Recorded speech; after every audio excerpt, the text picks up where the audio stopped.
अभिषेक शर्मा जी बीमार हैं। अब देखते हैं कि वो अगले मैच में आते हैं या नहीं आते। उस्मान तारिक से लेके बहुत ज्यादा वो इनसिक्योर क्यों हो रहे हैं। ये हिस्ट्री सानिया ऐसी रही है। जेंटा मेंडिस आए, सुनील नारायण आए, सईद अजमल जब अपनी पीक पे गए तो जब ये अनप्लेएबल होते हैं तो ये इस तरह की बातें हमें डिफरेंट देखने को मिलती हैं। तो ये पाकिस्तानियों को ही समहाउ हमेशा टारगेट किया जाता है और बॉलिंग एक्शन रिपोर्ट होते हैं, फिर उन्हीं पे पाबंदियां भी लगती हैं। अस्सलाम वालेकुम एवरीवन, मैं हूँ सानिया मुमताज़ और मेरे साथ हैं एंकर, एक्सपर्ट और एनालिस्ट इरफान ज़हीर। इरफान साहब, T20 वर्ल्ड कप की इस टाइम पे खासी गहमा गहमी जारी है और हम गाहे बगाहे सबको अपडेट्स देते रहते हैं, कवरेज भी दे रहे हैं। और इंडिया पाकिस्तान के मैच को लेके जो एक हाइप क्रिएट हुई है, अपडेट ये पहुंच रही है कि उनका एक प्लेयर बीमार भी हो गया है। अभिषेक शर्मा जी बीमार हैं। अब देखते हैं कि वो अगले मैच में आते हैं या नहीं आते। उस्मान तारिक से लेके बहुत ज्यादा वो इनसिक्योर क्यों हो रहे हैं, आपका क्या टेक है अभी तक जो कुछ टर्न वाइज बात कर लेते हैं। सबसे पहले कल ईशान की भी खबर आई थी कि he is not well, but बताया गया फिर रात को लेट नाइट कि वो बेहतर हो चुके हैं और वो मैच के लिए फिट होंगे। और आज की अपडेट जिस तरह आपने बताया अभिषेक शर्मा के वाले से भी आ रही है, वो बीमार हुए, हॉस्पिटलाइज हुए, डिस्चार्ज हो चुके हैं। बट ये कल तक या कल सुबह तक डिसाइड होगा कि वो पाकिस्तान के खिलाफ खेलेंगे कि नहीं। इसके ओबियसली फिटनेस टेस्ट होता है, उसके बाद ये डिसाइड किया जाएगा। मेडिकल पैनल ओबियसली असेस करेगा। तीसरी बात जो आपने पूछी वो उस्मान तारिक के वाले से है। ओबियसली ये पहले ही बात होना शुरू हो चुकी थी और हमने ये काफी इस पर डिस्कस किया है कि उनकी वीडियो भी मैंने अपलोड की थी कुछ दिन पहले, आपने देखा होगा, जिसमें वो अपने जॉइंट्स के वाले से बता रहे हैं और अपने बॉलिंग एक्शन के वाले से बता रहे हैं। ये हिस्ट्री सानिया ऐसी रही है कि अगर आप देखें, जेंटा मेंडिस आए, सुनील नारायण आए, सईद अजमल जब अपनी पीक पे गए तो जब ये अनप्लेएबल होते हैं तो ये इस तरह की बातें हमें डिफरेंट देखने को मिलती हैं।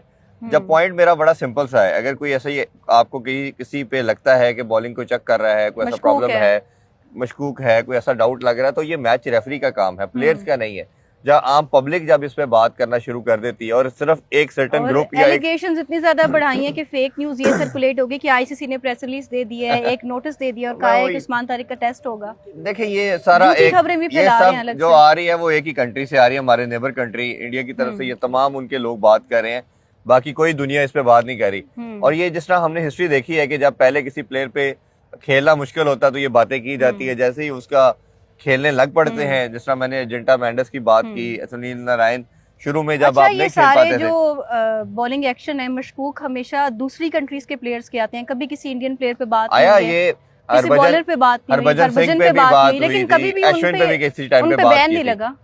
ये इस पे तो हमने बहुत बात की और शायद सारी दुनिया करती है कि ICC is somehow the part of the BCCI और वो हमेशा कहीं ना कहीं उनकी टेंडेंसी बेंड रहता है। आपको कई दफा एक बड़ी लंबी हिस्ट्री ऐसे प्लेयर की, ऐसे मामलात की, तो वो हमेशा से ऐसी उनका एक्शन होता है कि जो पाकिस्तान पे आता है, जिसमें आप शुएब अख्तर की बात करें, शबीर अहमद हमारे टॉल फास्ट बॉलर थे, उनकी बात करें, फजल अकबर एक थे, तो हमें फिर सईद अजमल आए, फिर मोहम्मद हफीज आए।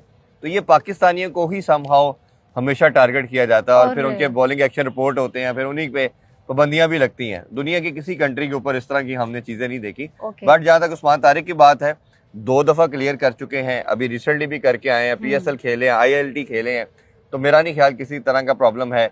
बहुत से लोग, वो जो एक कैमरॉन ग्रीन जो पाकिस्तान जब आए थे, सीरीज अभी रिसेंटली जो हुई है, आउट होने के बाद उन्होंने उनके एक्शन को बात कर रहे थे।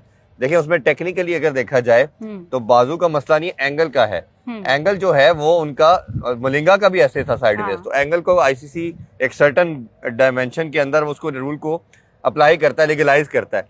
दूसरी अगर बात करें, हाँ जी, दूसरी इसमें जो चीज है कि पॉज सबसे इम्पोर्टेंट फैक्टर जिस पे लोग बात कर रहे हैं। एग्जैक्टली मैं कहने लगी थी कि रविचंद्र अश्विन, इंडियन प्लेयर भी उस्मान तारिक को बैक किए बगैर पीछे नहीं रह पा रहे। 2 बार उन्होंने अपने फैंस को जाके खुद एक्सप्लेन किया है कि मसला क्या है और पॉज लेना कोई गलत बात नहीं है। पॉज की मैं बात कर रहा था कि पॉज जो है ना, अभी आईसीसी के मैंने लॉज पढ़े हैं, आईसीसी के लॉ के अंदर कहीं पॉज का जिक्र नहीं है। यानी कि अगर आप पॉज लेते हैं, क्योंकि किसी ने इनोवेट नहीं किया, इधर आप क्रेडिट उस्मान तारिक को भी देंगे कि उसने एक नई चीज इवॉल्व की। जैसे आपको सईद अजमल से पहले सिकलान मुश्ताक ने जब दूसरा को इन्वेंट किया, तो उससे पहले दूसरा को किसी को आइडिया नहीं था, लोग कहते थे पता नहीं ये क्या चीज है। तो इसी तरह अगर पॉज लेके आया क्रिकेट के अंदर और आईसीसी के रूल के अंदर है, देखिए anything which is in the with in the rule of the law, आपको उसको लेजिटिमेट कहना पड़ेगा, उसको फॉलो करना पड़ेगा। बट अनफॉर्चुनेटली है कि आपको एक नई चीज जब आती है उसको डाइजेस्ट करने में, अडॉप्ट करने में टाइम लगता है और आप उस पर बात करते हैं, क्रिटिसाइज करते हैं। बट अनफॉर्चुनेटली है एक साइड पे, बट मेरा ख्याल है ही इज एब्सोल्युटली फाइन। वो एक पाकिस्तान के लिए थ्रेटनिंग वेपन बनेगा और जो 15 को बड़ा मुकाबला आ रहा है, और we all यही pray बात कि वो है अच्छा perform कि करे। बहुत सारे लोग इनसिक्योर हो गए हैं और थ्रेटन्ड हो गए हैं, और यही बात है कि पाक वर्सेस यूएसए इंडियन प्लेटफॉर्म्स पे मिलियंस और बिलियंस क्रॉस कर रहा है, क्योंकि वो शायद ज़्यादा ही ऑब्सेस नजर आ रहे हैं। और Usman Tariq is perfectly fine, उनके खिलाफ सारी खबरें झूठी हैं और वो इंशाल्लाह संडे को भी नजर आएंगे। हमारी इजाज़त, अल्लाह हाफ़िज़।